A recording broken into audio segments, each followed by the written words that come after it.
번째 발표는 이홍술 선생님께서 애양원 나 환자와 함께한 사랑의 기억이라고 하는 제목으로 발표를 해주시겠습니다. 애양원을 이번에 발표를 하게 되었습니다. 근데 이제 나 환자 또 한센 환자 이렇게 통일이 하나로 돼야 되는데 나 환자로 되어 있다가 다시 사용하는 과정에 또 한센 환자, 사실 한센으로 다 사용을 해야 되는데 자료들을 보면 아직 나 환자라는 부분들이 많고 해서 제가 글 안에도 두 단어가 변형되고 있다는 점을 말씀을 드립니다. 그리고 애양원이라고 하는 이름 자체는 1935년 3월 15일부터 사용을 하게 됐어요. 원래 그때 바뀌었으니까. 그런데 제 논문에는 처음부터 애양원이라고 사용했다는 점도 제가 말씀을 드리겠습니다. 논문에는 그 부분에 대해서 제가 기록을 해 놓았습니다. 이제 목차는 이렇게 정했습니다. 애양원의 설립과 이주, 애양원의 설립 배경, 애양원의 설립, 또 이주와 애양원의 선교 사역, 애양원의 이주, 선교 사역을 병원, 교회, 학교. 물론 이게 이제 이주해가지고 처음 시작된 건 아니고요. 그 전부터 있었던 건데 연속선상에 있어서 같이 이렇게 연구를 했고요. 공동체 형성, 정착마을과 요양원이라고 해서 이렇게 정리를 했습니다. 들어가는 말을 제가 좀 짧게 정리를 했어요. 한 사람의 기독교 신앙과 헌신적인 실천이 애양원이라는 좋은 공동체가 시작되게 하였고 그 공동체는 예수의 정신을 이어받아 낮은 자들에게 새로운 삶을 선물하였다.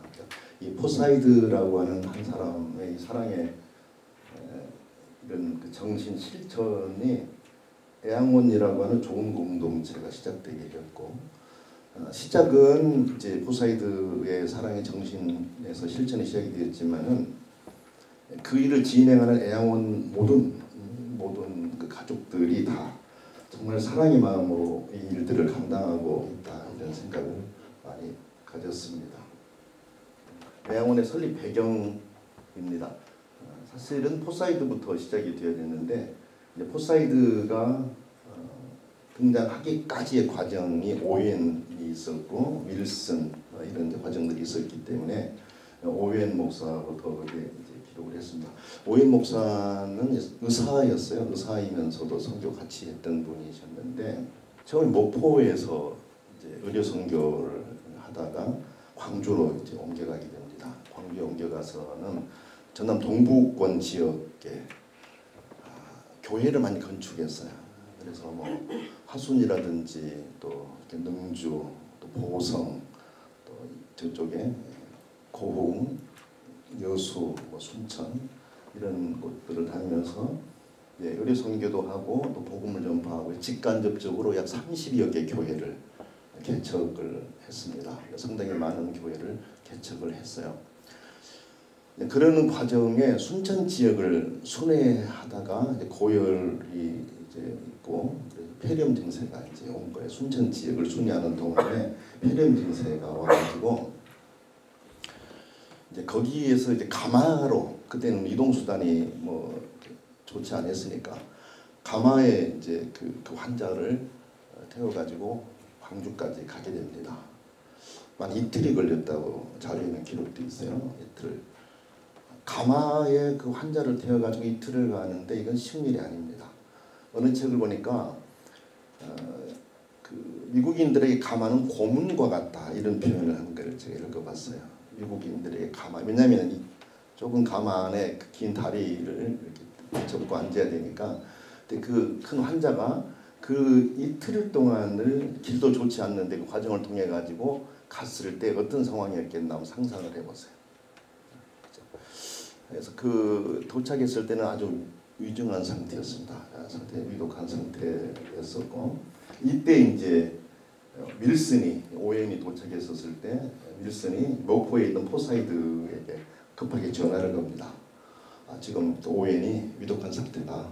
와야 되겠다. 그래서 포사이드가 출발을 하게 되죠. 출발을 해가지고 이제 오는 도중에 여러분이 잘 아신 것처럼 그 나주 남평 부근 거기에 이제 한 환자가 쓰러져 있는 것을 보게 돼요. 이때가 저녁이었다 그럽니다. 저녁이어서 이제 자기가 가지고 있는 손전등을 가지고 환자의 상태를 확인을 하고 이 환자가 심각하다는 것을 확인하는 거죠. 그래서 그 환자를 자기가 타고 오던 그 조랑말에 태워가지고 13마일을 더 이제 오게 됩니다. 광주까지 13마일, 남평에서 광주까지 13마일 정도 됐으니까. 그래서 이제 광주까지 왔어요. 이때 이미 오웬은 세상을 뜬 뒤였습니다. 그러니까 오웬을 살리기 위해서 윌슨의 전화를 받고 포사이드가 왔었는데 포사이드가 도착을 했을 때 오웬은 이미 세상을 떠났었어요. 그래서 이제 포사이드가 처음에 그 여성 환자, 한센 환자죠. 환자를 이제 그 자기 말에 태워가지고 왔었는데 처음에는 의무실에다 방을 줬어요. 근데 거기에 있는 환자들이 반대가 심합니다.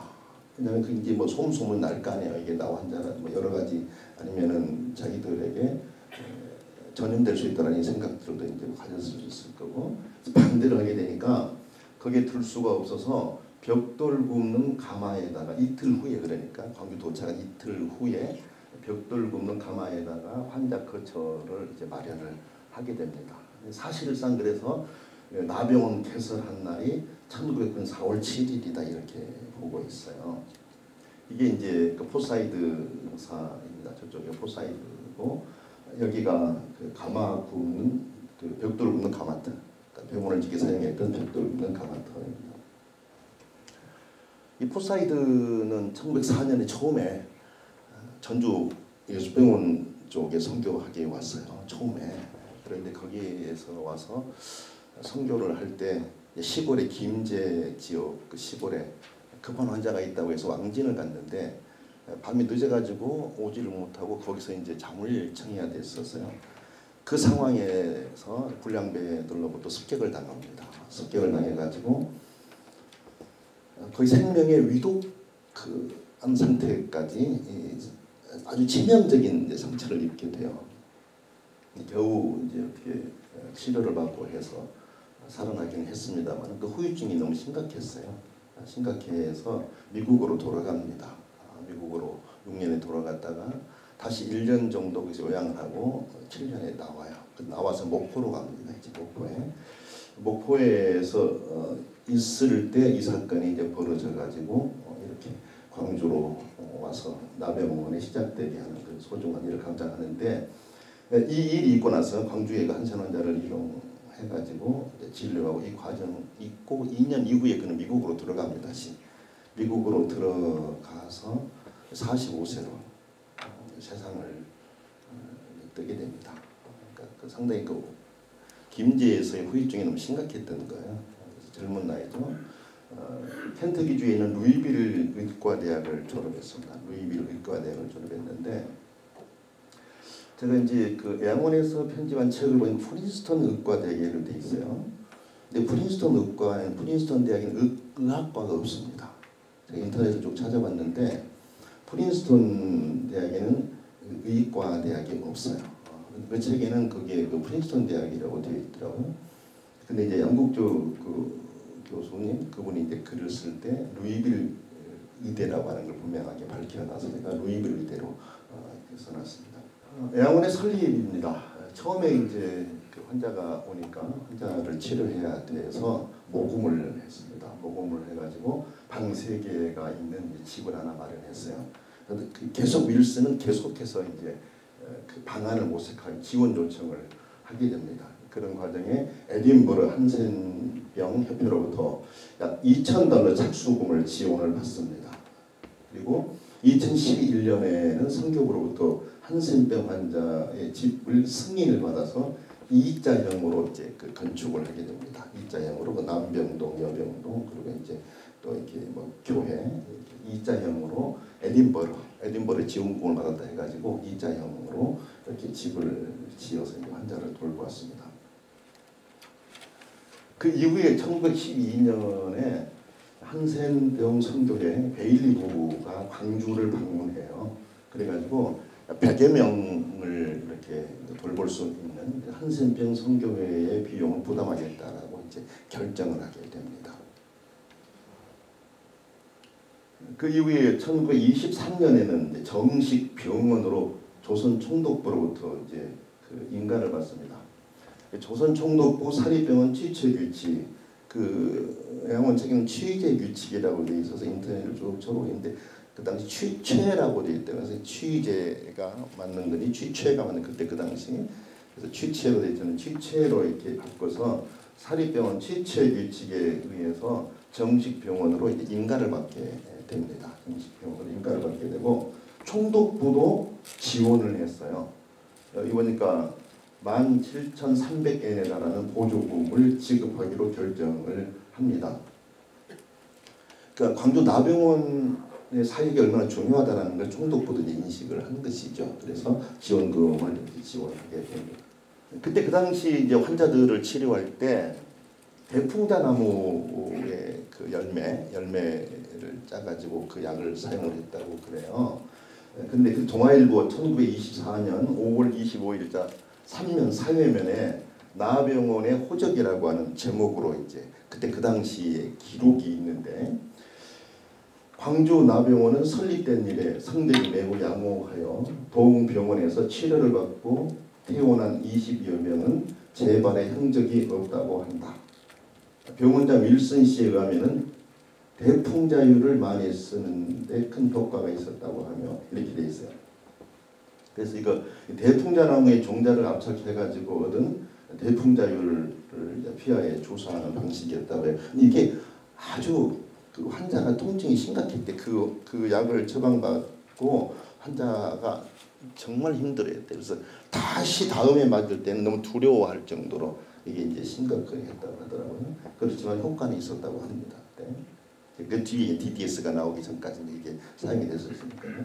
이제 애양원이 여수로 이주를 하게 되는데 여수 신풍리 1번지로 이제 이주를 하게 되죠. 환자의 수가 급증하게 되고 또 뭐 광주 시민들이 반대가 심하게 되고 이게 민원이 이제 총독부로 가게 되고 그래서 총독부의 권유도 있게 되고 그래서 이전이 불가피하게 됐습니다. 그래서 여수 신풍리에다가 교회와 병원과 숙소 등을 신축을 하게 돼요. 근데 이 과정 안에 그 총독부가 개입을 합니다. 무한적으로 갔으면 좋겠다. 만약 무한적으로 가게 되면은 도움을 많이 주겠다라는 거였어요. 상당히 많은 땅을 주겠다라는 겁니다. 그 책에 나와 있는데 그래서 이제 선교부는 고민이 좀 생겼죠. 그렇게 많은 땅을 준다고 하니까 그쪽으로 갈까? 처음부터 이제 여수 순천을 찾으려고 했었는데 총독부에서 이제 지원을 많이 해준다고 하니까 그쪽으로 갈까 생각을 하면서 그러면 인프라 지금 교통이 좋지 않으니까 교통이라든지 다른 뭐 인프라를 좀 구축해달라 그렇게 하면은 이제 그쪽으로 이제 한번 이전을 생각해 보겠다. 그렇게 결정을 했다가 이후에 이건 안 되겠다. 도저히 이것은 그 환자들을 수용하는 데도 그렇고 여러 가지 면에서 적합한 게 아니다 해가지고 최종적으로 총독부에다 그쪽 안 가겠다. 그래서 이제 여수 쪽에 자리를 잡게 됩니다. 이때 운거 목사 매산학교 교장도 지내던 운거 목사님이 정말 그 소중한 역할을 많이 했었고요. 또 최응종 여러분 잘 아시는 그 목사님도 모금을 해가지고 상당히 많은 금액을 이렇게 또 기부를 하게 되고 그게 이제 애양원을 땅을 사고 하는데 많은 도움이 됐던 거 여러분 자료집에 많이 나와 있을 겁니다. 그래서 환자들이 1927년부터 28년에 600명을 단계적으로 이주를 했는데 약 6개월 정도 걸렸대요. 광주 출발해가지고 화순 너리째를 지나서 능주 보성을 경유해가지고 순천으로 왔다 합니다. 그리고 이제 그 자료집에 보면은 이동하는 과정이 낮에는 다른 사람들의 눈에 띄지 않기 위해서 산에가 또 있다가 밤을 통해서 이렇게 또 이동을 하게 되고 그러니까 상당히 많이 오래 걸렸대. 6개월. 건강한 사람도 걸어서 오기 힘들 텐데 이 지금 지쳐있는 환자들이 그렇게 먼 거리를 통해서 온다라고 하는 것은 참 그 과정이 얼마나 힘들었겠나 짐작이 갑니다. 약 6개월 동안 걸렸대요. 그래가지고 이제 그 신앙과 진료를 이제 여기 와서도 받게 됐습니다. 처음에는 이제 광주 1926년부터 1934년까지는 이제 비더울프 나병원이라고 이제 불러서 이때는 이제 비더울프가 기부를 많이 했기 때문에 기부를 많이 한 분의 이름을 따가지고 비더울프 나병원이라고 했다가 1935년 3월 15일에 새로운 이제 병원 이름이 애양원으로 이제 바뀌게 되죠. 사랑으로 양을 키우는 동산. 왜냐하면 비더울프 나병원 하니까 이제 어감이 그렇다 해가지고 이거를 이제 좀 좋은 이름을 좀 바꿔보자 해서 공모를 했는데 정치선이라고 하는 사람이 이제 공모를 해가지고 당선이 됐어요. 그래서 사랑으로 양을 키우는 동산. 그래서 애양원이라고 이때 바뀌게 됩니다. 이 과정에 1924년에 동아일보가 이게 지금 2주를 무사히 마친 수용자들의 모습입니다. 이제 2주를 무사히 마치고 나서 이렇게 수용자들의 사진이 나와 있고요. 동아일보가 1928년 5월 23일자 신문을 보면 이렇게 기록하고 있어요. 광주 양림리에 있던 나병원은 미국인 윌슨 씨 경영으로 여청군 율천면의 신풍반도로 이전하기로 하여 16만 평을 매수하여 나병원으로서 완전한 설비를 하려고 지방 인사와 매수 교섭을 하였던 바 매주가 외인이라 고가를 부르고 잘 진행되지 않던 것을 도원군 유력자가 힘을 써 14만 평을 매수하게 되었다. 그 원장인 윌슨 씨는 입구에다가 주택을 짓고 자기가 문지기 겸 거주하려 하는 것은 위대한 헌신적 노력이라고 하겠다. 이렇게 이제 동아일보도 그때 그 상황을 평가를 하고 있습니다. 여기 이제 시가 있는데 여러분 그 비더울프가 지원은 많이 했어요. 많이 했는데 아더 한센이라고 하는 사람도 광주를 방문해가지고 그때 그 당시에 이제 그 수용을 다 할 수 없이 밖에서 기다리는 환자들이 많이 있었는데 그때 이제 소녀가 밖에서 기다리고 있는 것을 아더 한센이 광주를 방문해가지고 본 거예요. 보고 자기가 이 환자에 대한 치료비를 매년 이렇게 다 지원을 해주겠으니까 맡아서 해달라 이렇게 이제 자기가 지원을 약속을 해요. 가면서가 남긴 시가 이거예요. 버림받은 자라는 시인데 한 소녀가 문 밖에 서 있었습니다. 그 아이의 눈에는 눈물이 가득 차 있었습니다. 너무나 어린 나이였는데 그 작은 문둥 소녀는 홀로 내버려져 있었습니다. 나는 병원 수위를 찾아 그다지 많지 않은 돈을 치러주었습니다. 액수는 너무 적었지만 그 아이에겐 천국을 선물한 돈이었습니다. 나에게는 더더욱 그러했습니다. 문을 지나들어 가면서 그 소녀는 내게 웃음을 지어 보였습니다. 그 조그마한 소녀가 나에게 천국이 무엇인지 가르쳐 주었습니다. 이제 계속해서 그때 한 번 한 게 아니고 매년 이 소녀에 대한 도움을 자기 책임지겠다라고 해서 후원을 했다고 합니다. 양원의 사역들 이제 2주 해가지고 구체적으로 활발하게 됐었어요. 병원, 교회, 학교 사역, 공동체 형성, 재활과 새로운 삶의 장을 마련해 주는데 병원 사역, 신풍리로 이전 후에 더욱 활발하고 조직적으로 애양원 병원 사역이 전개가 됐습니다. 이것은 이제 애양원에 이주해가지고 당시 남자 병사의 모습입니다. 도성마을, 지금 도성마을이죠. 이때 병사의 모습이 이렇게 지어져 있었고요. 이거는 이제 처음에 옮겨가지고 지었던 초창기 병원입니다. 2층 병원. 지금은 이제 역사박물관으로 사용하고 있고 우측에는 햇볕을 이용해서 수술을 했대요. 그때 그 당시에 여러 가지 좋지 않으니까 햇볕을 받아 먹어가지고 수술했는 이게 이제 위로부터 하늘이 좀 빛을 받게 돼 있잖아요. 이 수술을 했다고 합니다. 병원 사역에 이제 애양원의 토플 선교사, 도성래 선교사가 부임하면서부터 상황이 상당히 더 많이 또 바뀌는 것을 볼 수가 있어요. 1959년에 이제 부임해가 1981년에 이제 퇴임을 하시게 되는데 이분이 오셔서 한센병 환자와 일반 여기는 장애인으로 되어 있는데 지체장애 환자들을 같이 입원 치료를 했습니다. 한센 환자. 그러니까 이거는 획기적인 거죠.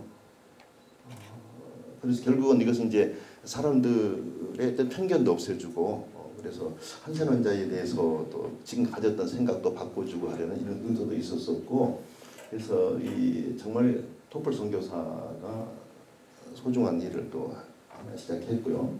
1967년엔 병원을 신축한 430평 그래서 신축하고 재단법인 여수 애양병원으로 개칭을 하게 됩니다. 많은 지체부자유 환자들과 한센 환자들을 함께 수술하였을 뿐만 아니라 그들을 위해서 의지실과 그들의 치료 생활을 위한 양재학교를 또 운영을 했었습니다. 여러분 보세요. 이 토플이 그때 자기가 와가지고 수술할 때 그때 상황을 그대로 기록해 놓은 거가 있었어요. 그 당시 수술을 할 때는 미군이 주고 간 기름난로로 수술실을 미리 덮였습니다.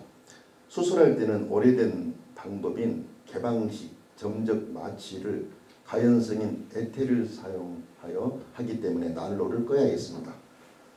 수술실의 조명은 윌슨 원장이 예전에 천장에 창문을 달아놓아 채광을 사용하여 수술을 하였습니다. 도끼다시 바닥이어서 서 있으면 발이 시렸고 또 창문을 통해 찬바람이 스쳐 들어왔습니다.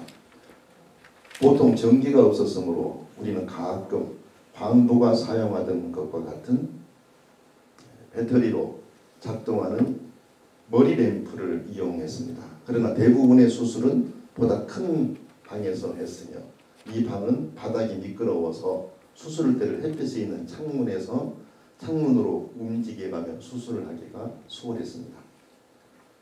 순환 간호사의 중요한 일 중 하나는 손전등을 들고 수술 부위를 비춰주는 것이었습니다. 그러므로 비가 오거나 흐린 날은 수술 시야가 매우 불량할 수밖에 없었습니다. 토플이 이제 자기가 회고하면서 남겨놓던 글을 읽었습니다.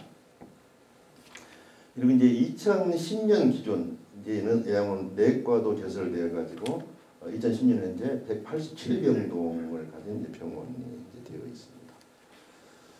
교회인데 이제 봉선리 교회 이제 애양원 이제 성산교회로 바뀌게 되죠. 봉선리 교회가 그 서근의 교회, 그 신풍 교회 이 과정을 거쳐서 애양원 성산교회로 이름이 이제 바뀌어지게 됩니다. 여기 보면은 이제 애양원 교회와 성도들 김웅규 목사의 모습이 이렇게 나와 있습니다. 손양훈 목사가 애양원에 부임하면서부터 이제 애양원의 그 교회도 그렇고 애양원도 상당히 많이 이제 변화가 일어나게 되는데 저는 이걸 이렇게 정리를 해봤어요. 손양훈 목사, 그러니까 손양훈 목사 하면 애양원, 애양원 하면 손양훈 이렇게 이제 등식이 성립되어 버려서 손양훈 목사님이 오시면서 실제 손양훈 목사님이 애양원에서 계셨던 시간은 그리 많지 않았어요. 병원 그 교도소에만 계셨기 때문에. 근데 그분이 순교를 당하셨고 또 그 아들을 죽인 자를 또 살렸고 뭐 이런 부분들 때문에 그분이 많이 이제 더 부각이 돼서 애양원 하면은 그냥 손양원 애양원 이 등식이 성립됐는데 저는 이걸 이렇게 정리해봤어요. 손양원 목사가 보여준 위대한 사랑의 정신과 실천들은 높이 평가되어야 하지만 애양원이라고 하는 큰 공동체 안에 손양원 목사가 있었다는 점을 기억하는 것이 중요하다. 이렇게 정리를 해봤어요. 왜냐하면 그 애양원이라고 하는 그 큰 공동체 안에 손양원 목사님의 사역도 있었거든요. 근데 우리는 보통 애양원 하면 그냥 손양원 이렇게 되거든요. 손양원 하면 애양원. 물론 손양원 목사님 하신 것은 위대했어요. 위대했는데 애양원이 많이 또 이렇게 드러날 수 있었으면 좋겠다. 이렇게 정리를 해봤고요. 교회를 참 많이 개척을 했습니다. 국내에 37개 교회, 해외 2개, 미얀마 캄보디아에 39개 교회를 개척했고 처음부터 이제 부제리 교회 뭐죠? 여기 나와 있는 것처럼 두모리 교회 제주도에 이렇게 개척도 하고 많은 교회를 개척했고 제가 전화해 보니까 한 3년 전까지 난 12시가 되면은 타종을 했대요. 그래서 거기에서 계속해서 기도하고 신앙을 정리해가고 이랬다고 합니다. 지금은 종소리가 안 들려온다 그렇게 얘기하더라고요. 학교 사역입니다. 어린이부터 장년까지 일반 교육에서 신학교육까지 다양한 영역에서 교육의 책임을 담당했습니다. 봉선리 초등학교 이제 여수로 와서는 이제 성산 초등학교로 바뀌게 되고 성산 또 중학교를 개교하게 되고 한성 신학교를 설립하게 되고 폐교가 이렇게 이루어지죠. 성산도 소학교와 중학교는 그 이후에 폐교가 되고, 그다음에 도성마을에 이제 그 공동체 형성이 되니까 어린이들이 많아지잖아요. 그래서 어린이 성교원을 개원해가지고 또 개원하는. 그러니까 어린이 성교원부터 초등학교, 중학교, 신학교까지 귀한 학교 사역도 감당했던 것을 볼 수 있고요. 학교상의 성산중학교 제1회 졸업생과 교직원들의 모습입니다. 그때 이제 성산중학교는 교사들이 나환자가 되기 이전에 교사였던 분들, 이분들이 교사로 채용을 했대요. 그 수가 10여 명이었다고 그래요. 예, 마지막 네 번째로 공동체 형성과 요양소입니다. 완치가 되었을지라도 일반인들의 편견으로 인해서 함께 어울릴 수가 없었잖아요. 한센병의 어떤 특성을 고려해 볼 때 그들만의 공동체를 이루며 살 수 있는 공간을 마련해 주어야 되겠다는 생각을 했어요. 그래서 정착 마을을 통해 가지고 이제 자원할 수 있도록 도와주고 또 요양소라는 양로원을 만들어서 돌보기도 했습니다. 공동체 형성을 보면은 이제 질병의 흔적과 사회적 편견으로 인해 가지고 정착지로 보낼 것을 1962년에 결정을 해요. 먼저는 여천동원에 그리고 보성마을에, 보성마을은 남원산성입니다. 남원산성. 이때 반대가 너무 심했대요. 그래서 그 보이열 경찰의 허락을 받아 곤충을 잡고 다닐 정도였다 그래요. 그만큼 주민들의 반대가 심했다고 그랬습니다. 그래서 보성마을 131명, 그래서 67가구인가요? 그렇게 형성돼 있었죠. 근데 이제 그때도 처음에는 공동체로 운영을 조합 형식으로 하게 하다가 개인이 원하면 개인에게 보라해 줄 수 있도록 그렇게 했다고 합니다.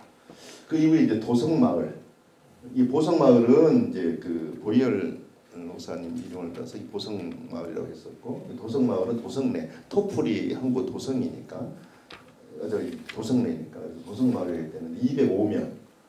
이때는 이제 똑같이 땅을 나눴대요. 똑같이 땅을 나눠 가지고 쌀 한 가마에 그 땅을 다 이제 나눠줬답니다. 그러면서 공동체로 형성을 해서 살 수 있게 했었고, 이제 물론 그들이 공동체를 형성해서 활동했던 것들은 그 책이 잘 나와 있으니까 한번 살펴보시면 좋겠습니다.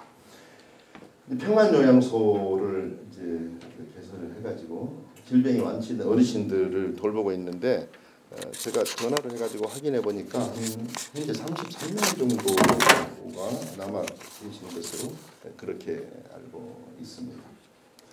전체를 정리하면서 이렇게 제가 글을 정리해 봤습니다.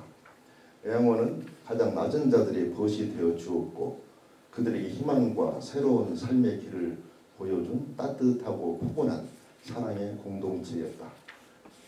애양원이 실천한 일들은 다 새로운 길들이었고, 이 세상의 가치 기준으로는 상상하기 힘든 특별한 삶의 과정이었다. 오늘날처럼 개인주의가 팽배한 이때에 애양원이 주는 울림은 건강한 생각을 가진 소수가 큰 세상을 바꿀 수 있는 힘이 있다는 것을 다시 한번 생각하게 된다. 이렇게 마지막으로 정리를 해보았습니다. 감사합니다.